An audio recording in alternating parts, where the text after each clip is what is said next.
अस्सलाम वालेकुम फ्रेंड्स, मैं हूं दाऊद और आप लोग देख रहे हैं क्रिकेट लवर अली शो।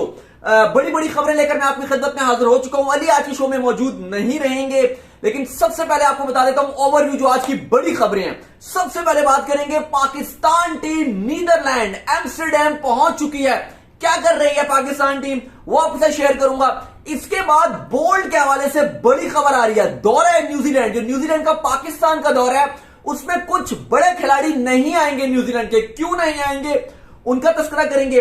इसके बाद पाकिस्तान के 5 से ज्यादा बड़े खिलाड़ी जिनमें बाबर, रिजवान, शादाब, फखर जमान, हसन अली का भी नाम है, इन्होंने सेंट्रल कॉन्ट्रैक्ट साइन क्यों नहीं किया। और एक आर्थिक तौर पे तो चले गए एशिया कप के लिए, लेकिन उसके बाद आकर दोबारा क्या ये चेंजेस करवाना चाहते हैं। बड़ी खबर आ गई है, क्या इनको मसला है। पैसे तो बहुत सारे मिल रहे हैं। कल का शो अगर आपने नहीं देखा, बल्कि आज सुबह का जो शो था उसमें हमने बड़ी बात की थी कि कितनी सैलरीज ले रहे हैं। इवन पर मैच की सैलरी बढ़ा दी गई है। टेस्ट की, ओडीआई की, टी20 की, सेंट्रल कॉन्ट्रैक्ट में डबल पैसे कमाएंगे। पहले खिलाड़ी 12 से 13 लाख रुपए, 12 लाख रुपए भी नहीं पूरे कमाता था, 11.5 तक कमाता था। अब एक खिलाड़ी 25 लाख रुपए कमा रहा है, रिजवान, बाबर, शाहीन। लेकिन अभी भी क्यों नाखुश हैं, वो वजह आपके साथ शेयर करेंगे। इसके बाद मजा आ गया क्योंकि सिंध हुकूमत ने एक बहुत ही अच्छा काम किया। सरफराज अहमद को उर्दू की बुक में उनका चैप्टर बना दिया है। बहुत ही जबरदस्त काम किया है और हीरो को इज्जत देनी चाहिए। लोग काफी मजाक भी उड़ा रहे हैं, फन भी कर रहे हैं, लेकिन ये बहुत ही गलत बात है। सरफराज डिजर्व करते थे और उनको इज्जत दी है, बहुत ही अच्छी बात है। वो क्या इज्जत दी है वो आपको बताएंगे। रिकी पॉन्टिंग ने बता दिया है 28 अगस्त को कौन जीतेगा, पाकिस्तान या इंडिया, बता दिया उन्होंने। इसके बाद वहाब रियाज सेंटर टूर्नामेंट खेल रहे हैं और वहां पर उन्होंने बता दिया है कि उनका प्लान क्या है, कैसे वो वर्ल्ड कप में कम बैक कर रहे हैं। और उनके हिसाब से वो पूरी उम्मीद है कि वर्ल्ड कप 2022 ऑस्ट्रेलिया में जाएंगे पाकिस्तान टीम के साथ। इससे पहले अगर आज हमारा शो आप पहली बार देख रहे हैं तो जल्दी से सब्सक्राइब कर दीजिए। और अगर आपको कोई सवाल हो तो मेरा इंस्टाग्राम दाऊद क्रिकेट आपको मिल जाएगा, अली को भी फॉलो कीजिए, वहां पर अपना सवाल भेज सकते हैं। उससे पहले मैं आपको बता दूं कि अली आज के शो में नहीं रहेंगे क्योंकि आज हमारे बहुत प्यारे भाई हैं रिजवान भाई, उनकी जो है वो फादर की डेथ हो गई थी, तो वहां पर गए हुए थे, तो फिर काफी टाइम वहां पर गुजर गया जनाजे वगैरह में। तो फिर वापसी में आए थे तो अली की थोड़ी तबीयत भी खराब हो गई थी, थोड़े थक गए थे अली, तो इसलिए फिर अली आज के शो में मौजूद नहीं रहेंगे। लेकिन इंशाल्लाह कल जो है वो अली हमारे साथ रहेंगे शो में। चलिए सबसे पहले बात करते हैं, जो बड़ी खबर आ रही है कि कल पाकिस्तान टीम रवाना हो गई थी, बल्कि आज ही आप कह लें, आज रात के टाइम रवाना हुई थी और आज दोपहर को पाकिस्तान टीम पहुंच भी गई एम्स्टरडैम। पाकिस्तान टीम कोई प्रैक्टिस नहीं करेगी आज। पाकिस्तान टीम का होटलिंग है, घर में यानी कि होटल में रहेगी, आराम करेगी। कोई पाकिस्तान टीम की नेट्स नहीं है। कल के बाद से जो पाकिस्तान टीम का प्लान तैयार होगा कि उन्होंने क्या नेट्स करने हैं, नेट्स हैं, बल्कि उसके बाद फिर पाकिस्तान टीम जो प्रैक्टिस भी करेगी। लेकिन आज कोई भी पाकिस्तान टीम की सरगर्मी नहीं रहेगी, होटल में रहेंगे और आराम करेंगे। 16 तारीख, 18 और 21 को 3 ओडीआईस का सामना होगा। बड़ी इंपॉर्टेंट सीरीज उस लिहाज से भी है कि चले ओडीआई जो सुपर लीग है उसका तो चले पॉइंट है सीरीज, लेकिन एशिया कप से पहले पाकिस्तान की आखिरी मौका होगा कि आप अपने आप को सही कर लें या प्रैक्टिस कर लें। बेशक है ओडीआई फॉर्मेट, एशिया कप या वर्ल्ड कप टी20 फॉर्मेट में होगा, लेकिन उसके बावजूद भी एटलीस्ट प्रैक्टिस जरूर मिलेगी। और हमारे काफी सारे 7 से ज्यादा ऐसे खिलाड़ी हैं जो आपके टी20 का भी पार्ट होंगे और प्लेइंग 11 का भी पार्ट होंगे। तो आगे आने वाले शो में प्लेइंग 11 भी बनाएंगे कि पाकिस्तान के अगेंस्ट नीदरलैंड क्या प्लेइंग 11 होगी। लेकिन पाकिस्तान टीम अच्छी प्रैक्टिस करेगा। इसके अलावा अगर बात की जाए आपकी शाहीन की, तो उनके भी मैचेस हैं नीदरलैंड की टीम के साथ। लेकिन पाकिस्तान टीम आज नीदरलैंड पहुंच गई है और आराम करेगी आज। चले इसके बाद बढ़ते हैं अगली खबर को लेकर। अगली खबर आ रही है, जैसे कि हमने आपको बता दिया था कि बोल्ट ने अपने आप को सेंट्रल कॉन्ट्रैक्ट से अलहदा कर दिया था। इस टाइम बोल्ट मौजूद है वेस्ट इंडीज में, कैरेबियन में, वहां पर टी20 सीरीज खेल रहे हैं। पहला मैच जीत भी लिया था न्यूजीलैंड ने। बोल्ट की बॉलिंग भी ठीक ठाक ही थी, लेकिन बोल्ट ने सेंट्रल कॉन्ट्रैक्ट आगे से लेने से मना कर दिया और अब वो सेंट्रल कॉन्ट्रैक्ट से आजाद हैं। जिसका क्या मतलब है, जिसका साफ मतलब यह है कि बोल्ट तमाम लीग्स में जाएंगे और खेलेंगे। और आज की जो बड़ी खबर है वो ये है कि जो यूएई इंटरनेशनल टी20 लीग, ये यूएई की खाली लीग नहीं है, इसके साथ इंटरनेशनल भी लगता है। और उसकी वजह यह है कि यहां पर 9 खिलाड़ी फॉरेन खेलते हैं, 9 खिलाड़ी फॉरेन खेलेंगे। इसलिए आज बोल्ट को जो है वो साइन अप भी कर लिया। जो मुंबई बेस्ड फ्रेंचाइज है उसने यूएई लीग में उसने इनको साइन अप कर लिया। याद रहे 6 जनवरी से लेकर 12 फरवरी तक ये दुबई, अबू धाबी में खेली जाएगी। 6 जनवरी से लेकर 12 फरवरी तक, और उसके बाद फिर हमारी पीएसएल शुरू हो जानी है। तो उसके लिए बोल्ट को ले लिया गया। अब इस दरमियान पाकिस्तान की सीरीज होनी है और न्यूजीलैंड ने दौरा करना है, जो आपको पता है लास्ट टाइम नहीं हो सका था। तो 3 ओडीआईस भी हैं जो ओडीआई सुपर लीग का पार्ट है, इसके अलावा 2 टेस्ट मैचेस हैं जो बड़े इंपॉर्टेंट हैं और वो WTC का रास्ता होंगे। ठीक है, हमारे लिए अच्छी बात है, बोल्ट नहीं होंगे तो एक खतरनाक बॉलर है, लेकिन अफसोस रहेगा क्योंकि हम चाहते हैं कि बोल्ट को अपने ग्राउंड्स में जाकर जो है वो देखें, क्योंकि ऑलरेडी पीसीबी ने फाइनलाइज भी कर लिया, शेड्यूल अभी तक अनाउंस तो नहीं किया है, लेकिन रावलपिंडी पहला टेस्ट मैच होस्ट कर रहा है, मुल्तान फिर दूसरा टेस्ट मैच होस्ट कर रहा है और कराची को कहा गया कि तीसरा टेस्ट मैच दिया जाएगा। लेकिन बोल्ट नहीं आएंगे क्योंकि वो ऑलरेडी बता चुके हैं कि पहली मेरी प्रेफरेंस लीग्स होंगी, जब लीग नहीं होगी तब मैं इंटरनेशनल क्रिकेट खेलूंगा, यानी कि वर्ल्ड कप हो गए या इंपॉर्टेंट सीरीज हो गई जिसमें कोई लीग्स नहीं हो रही होंगी तब वो खेलेंगे। अब यूएई वाले तो ऑफर भी बहुत ज्यादा कर रहे हैं, अच्छे अमाउंट कर रहे हैं ऑलरेडी। मैं अगर आपको बता दूं तो जो अंबानी की टीम है, मुंबई इंडियंस के ऑनर है मुकेश अंबानी, उन्होंने ऑलरेडी 14 खिलाड़ियों को साइन भी कर लिया है। अगर आपको भी उनके मैं नाम बताऊं तो बड़े बड़े खिलाड़ी हैं और उनके अंदर ही बोल्ट का नाम भी आता है। कैरन पोलार्ड है, डेविन ब्रेवो है, निकोलस पूरन है, ट्रेंट बोल्ट, इनको शामिल कर लिया गया, अंद्रे फ्लेचर, इमरान ताहिर, समित पटेल।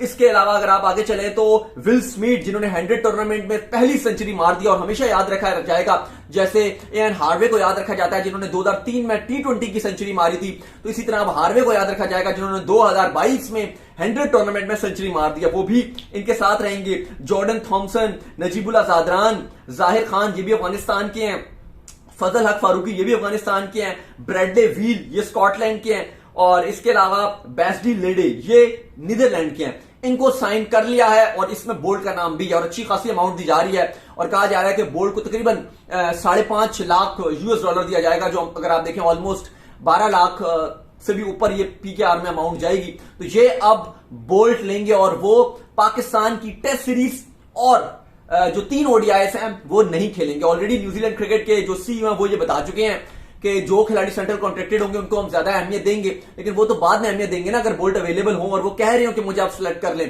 पहली बात है कि बोल्ट खुद ही नहीं कह रहे कि मैंने खेलना है, वो पाकिस्तान नहीं आएंगे और वो लीग्स खेलेंगे, पैसा कमाएंगे। इंतहाई ये अफसोस वाली बात है कि लीग्स को प्रेफरेंस दी जा रही है इंटरनेशनल क्रिकेट के ऊपर और सारा जो बाबू भैया चक्कर है वो खाली पैसों का चक्कर है।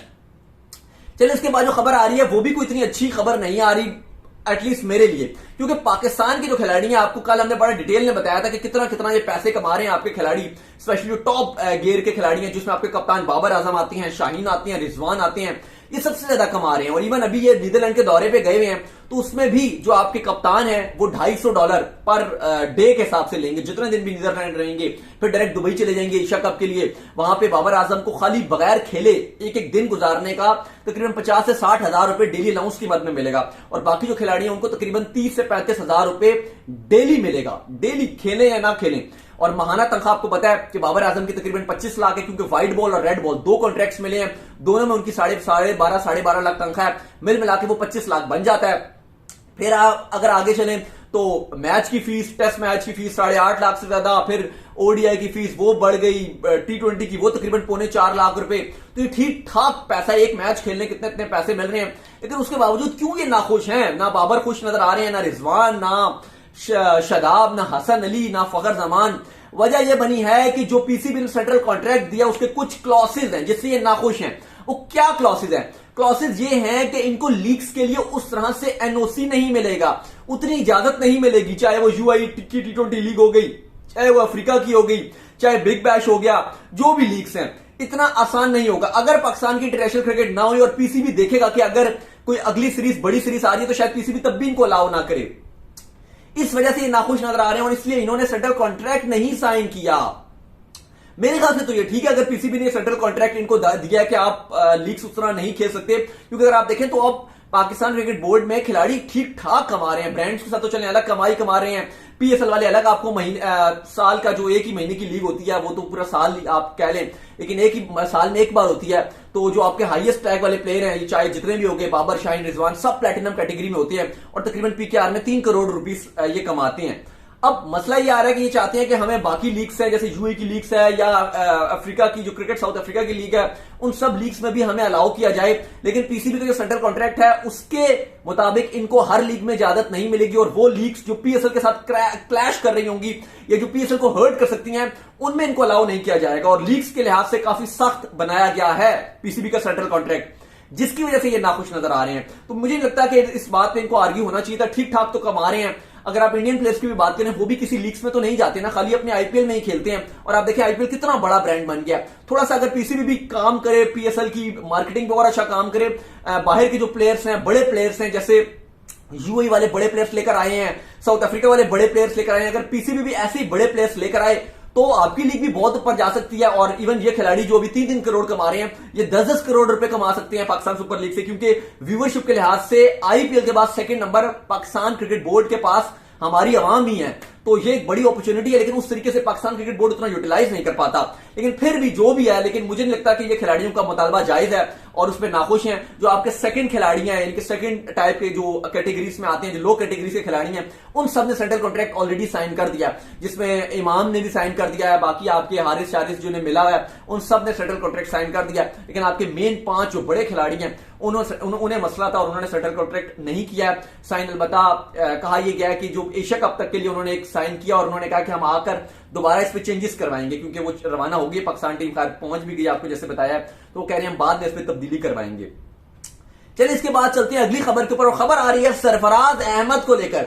बड़ी अच्छी खबर है। सरफराज अहमद की जो वाइफ है, उन्होंने ट्विटर पे ये डाला था, तब हमें पता चला, और उन्होंने ये कहा कि सरफराज अहमद की जो बायोग्राफी है, आप कह लें कि उनके नाम का एक उर्दू की 4 क्लास में एक चैप्टर रख दिया गया सरफराज अहमद की लाइफ के ऊपर, कि किस तरीके से उन्होंने स्टार्ट किया, किस तरीके से उन्होंने पाकिस्तान को अंडर 19 वर्ल्ड कप जिताया, फिर पीएसएल जितवाया, और उसके बाद अच्छी परफॉर्मेंस दिखाई उन्होंने।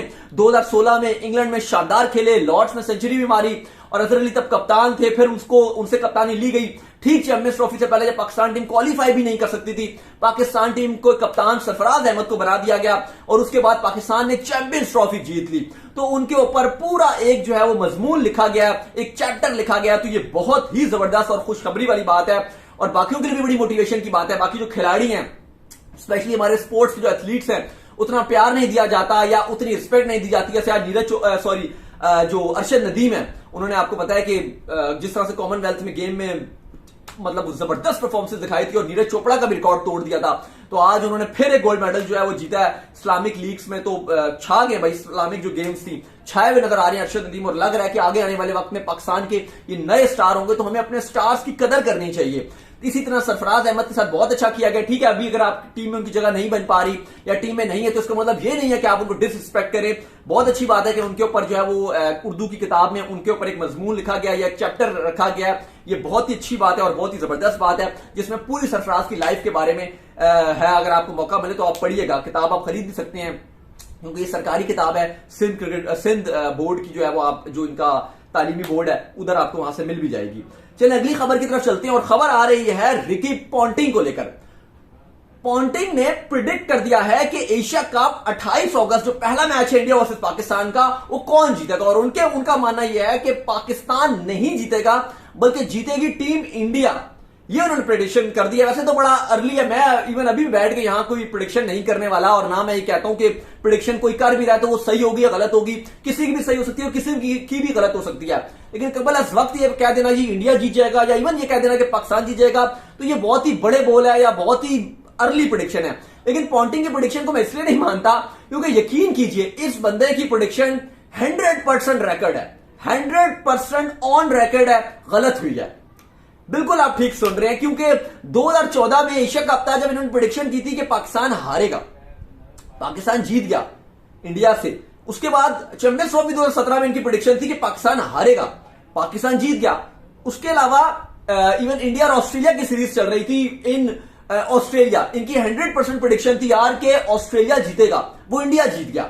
फिर 2021 में इन्होंने कहा इंडिया वर्सेस पाकिस्तान के वर्ल्ड कप में मैच में इंडिया जीतेगा, वो पाकिस्तान जीत गया। इसके अलावा भी एशेज में भी इन्होंने जब भी प्रेडिक्शन किया वो गलत हुई है। यानी कि ये वो आईसीसी के, खैर आईसीसी ने इनको बुलाया था अपना एज अ गेस्ट, और वहां पर इनका ये इंटरव्यू भी है। कहने का मकसद यह है कि इन्होंने जब भी प्रेडिक्शन किया आज तक कभी ठीक नहीं हुई। चलिए इसके बाद आगे बढ़ते हैं, और वो खबर है वहाब रियाज के हवाले से। 100 टूर्नामेंट खेल रहे हैं और वहाब रियाज बड़े होपफुल हैं कि वो पाकिस्तान के वर्ल्ड कप में जगह बना लेंगे, क्योंकि सही फॉर्म में नजर आ रहे हैं। और उनका मानना यह कि उन्होंने हार्ड वर्किंग बहुत किया है, न्यूजीलैंड के बाद से उनको मौका नहीं मिला गया, और बड़े सोच समझ कर वो बात कर रहे हैं। क्योंकि सवाल जब उनसे किया गया इमाद के हवाले से कि सिलेक्शन कमेटी से बड़ा नाराज है, तो क्या आप भी इस हवाले से कुछ कहना चाहते हैं, तो उन्होंने बड़ा नपे तुले अल्फाजों का इजहार करते हुए कहा कि नहीं, मुझे नहीं पता इमाद ने क्या बात कही है, और मैं इसलिए इस हवाले से कोई बात नहीं करना चाहता। यानी कि आप कहें तो शॉर्टकट से अपना तरीका जो है, अपना रास्ता जो है वो बना रहे हैं, और उम्मीद यही है कि अगर पाकिस्तान की खुदा न खासा बॉलिंग ऊंच नीच हुई एशिया कप में तो यकीनन और कोई नजर आ भी नहीं रहा। बाबर एंड कंपनी को यकीनन तौर पर जाना पड़ेगा वहाब रियाज की तरफ, जो बड़े होपफुल नजर आ रहे हैं वर्ल्ड कप के लिए। और ऑस्ट्रेलिया में चूंकि ये वर्ल्ड कप है तो वहाब से बेहतर आपको फास्ट बॉलर वाकई मिलेगा नहीं, और उन पिचेस पे बाउंसर से वो अटैक करते हैं। आज तक आईसीसी का जो ओडीआई वर्ल्ड कप है वैसा स्पेल जो उन्होंने अगेंस्ट वॉटसन किया था वो आज तक किसी ने नहीं किया। ये मैं नहीं कह रहा, ये आईसीसी कह रहा, और जिन्होंने वोट करवाया था पूरी दुनिया से उसको नंबर 1 मिला था। यानी कि नंबर 1 स्पेल है वो दुनिया का ऑल टाइम आईसीसी की क्रिकेट हिस्ट्री में, इतना बड़ा जिसने स्पेल डाल दिया हो। तो यकीनन तौर पर ऑस्ट्रेलियन कंडीशन में चूंकि ये वर्ल्ड कप भी है तो उनको जाना चाहिए, और लग यही रहा है कि शायद बाबर उनकी तरफ ये निगाह दौड़ाएंगे और वो शायद हमें नजर आए। आई होप कि आज का शो आपको हमारा पसंद आया होगा। पसंद आया तो सब्सक्राइब कीजिए चैनल को। अगर आपको कोई सवाल है तो मेरा इंस्टाग्राम दाऊद क्रिकेट, वहां पे अपने सवाल भेजिए। आपके सवाल मैं लेता भी हूं, जवाब भी देता हूं। इसके अलावा अली जो उम्मीद करते हैं कि कल वो मौजूद रहेंगे, आज क्योंकि मेरा नाइट मैच भी है तो शायद आज मैंने कहा कि चले थोड़ा लेट हो गए हैं, लेकिन आज क्योंकि मैच भी खेलने जाना था तो फिर मैं भी आप लोगों से इजाजत ले लेता हूं। अल्लाह हाफिज, ख्याल रखिएगा अपना, बाय बाय।